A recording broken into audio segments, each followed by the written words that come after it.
আসসালামু আলাইকুম। আলহামদুলিল্লাহ। আজকে আমরা অনেক দিন পর আ কয়েকটা বই আমাদের হাতে পেয়েছি।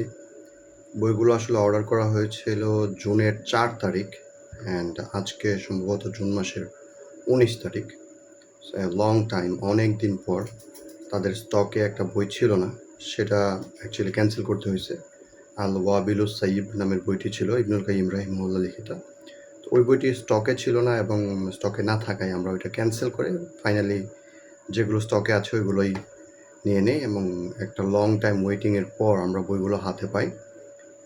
বাট বইগুলো পাঠানোর একদিনই আমি পেয়ে গেছি। অর্থাৎ তাদের বইটা ওইখান থেকে শিপমেন্ট করতে অনেক সময় লাগে।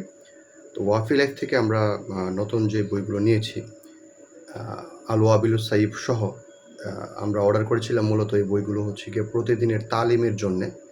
আমরা যেন ডেইলি তালিম করতে পারি সেইজন্যে। তো আমার কাছে আগে তালিমের জন্যে যে বইগুলো ছিল সেগুলো অ্যাকচুয়ালি তালিমের বই না, হাদিসের কিতাব, বাট তালিমের জন্য তৈরি করা হয়নি। যেমন আল আদাবুল মুআশারা, তারপর ইহা উলুমুদ্দিন, রহমতুল লিল ওয়াসিয়া, এই বইগুলো।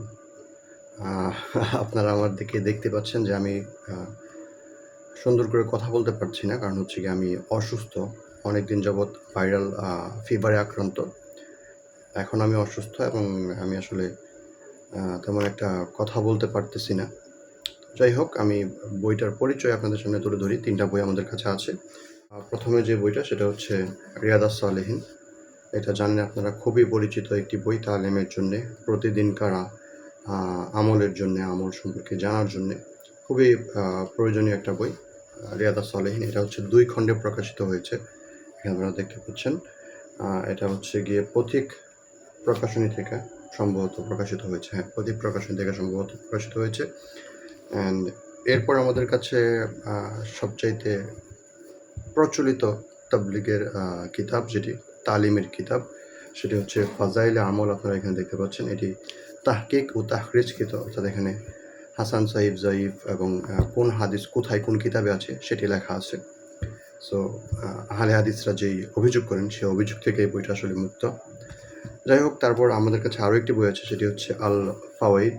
এটি ইবনুল কাইয়্যিম রাহিমাহুল্লাহ লিখিত প্রজ্ঞা এবং আধ্যাত্মিকতার পাঠ। এই বইটি গিয়ে আধ্যাত্মিকতা বিষয়ক জ্ঞান অর্জনের জন্য আসলে নেয়া।